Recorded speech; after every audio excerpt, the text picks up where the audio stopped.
معليش ممكن ما نقولوش هكاك، معليش التعظيم ما تكونش حفاظا على العلاقات مع تونس تعطيهم وبن علينا، حفاظا خاطر تكون على علاقات مع تونس. أول حاجة نعرف شنو هي موارد البلاد، من موارد منجمية مثلا البترول والفوسفات.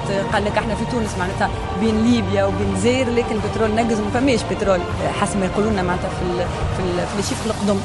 احنا توا في تونس ما عندناش ارقام صحيحه نجموا نعرفوا بها شنو هي مداخيل الجيبيه، شنو هي مداخيل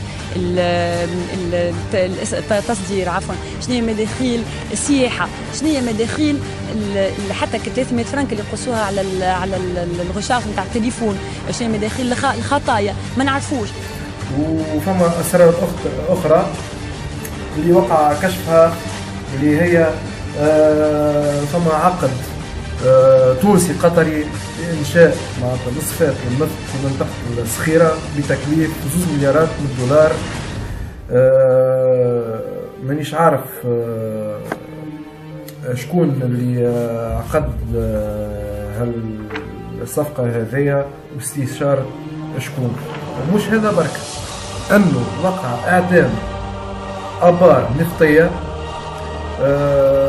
باش نوريكم الأدلة من خبير في القطاع هذايا.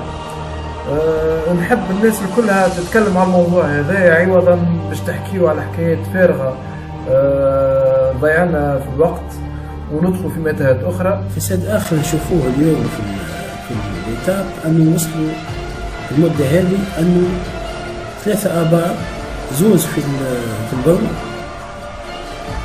معناها بجانب البرم، وواحد في شركة ستار في مدى سود. هذوما آبار نتاع بترول معناها تكلفوا 3 آبار هذوما تكلفوا مبالغ يناهز على 20 مليار في البئر الواحد. ونشوفوا أنه النتائج نتاعهم كانت سلبية.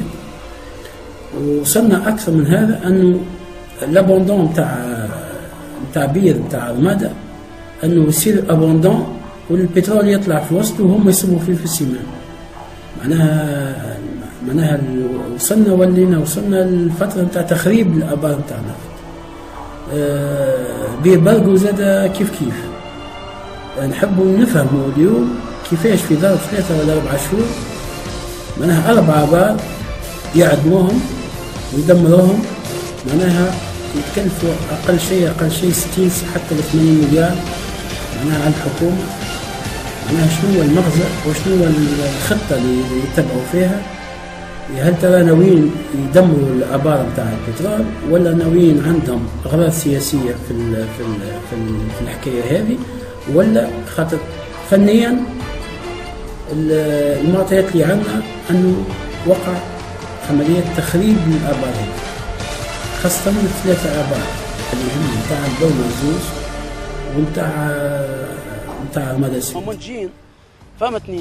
وكيما العمليات نتاع هذا الكل شكون يتحمل الخسائر هذه الكل اليوم؟ شكون يتحاسب؟ قطاع اليمين وقطاع الطاقة وقطاع الواحد هذا يلزم فيه غربلة كبيرة ويلزم فيه تصفية كبيرة ويلزم فيه ثورة باش توصل للبلاد هذه. وفتحان كل ملفات اليوم، ملفات موجودة والناس معروفة وكل شيء، لكن المشكلة ما صار شيء. معناها اليوم تشوف ما تغير شيء وما تبدل شيء. السلام عليكم، أنا محمد أمين الحكيمي، مواطن تونسي غير على بلادي. الموضوع اللي نحب نحكي عليه هو الملف الاقتصادي الوطني.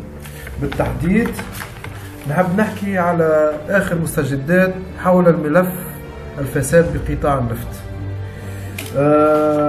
ساعة عندي معطيات مؤكدة هناك آبار تاع نفط وغاز وقع اكتشافها وفيها مؤشرات تدل على ثروات نفطية موجودة في جهات من التراب التونسي قادرة في تغطية حاجيات الوطن والدفاع عن مسارات التنمية، وعندها احتياطات نفطية ما يعادل 7 مرات الاحتياطات اللي موجودة في قطر.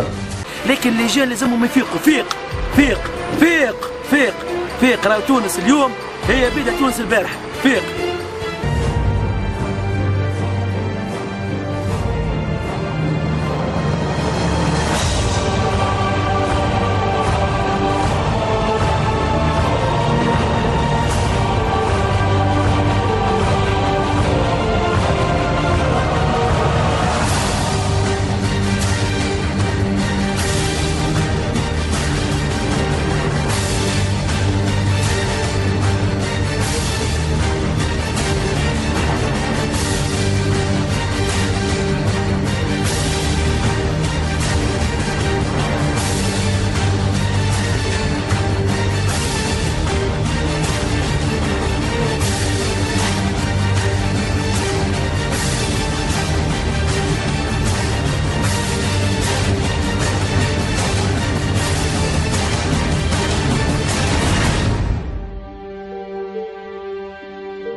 اللجان لازمهم يفيقوا. فيق فيق فيق فيق فيق. راهو تونس اليوم هي بيد تونس البارح. فيق.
فإنه المطلوب الآن هو الكشف على أسرار قطاع البترول في تونس بكل شفافية، خاصة وإنه مصادر إعلامية أخرى تأكد وجود عقد تونسي قطري لإنشاء مصفاة للنفط في منطقة الصخيرة بتكلفة تقارب 2 مليار دولار، وهي تنجم تكون ثاني مصفاة في تونس بعد شركة ستير جرزونة.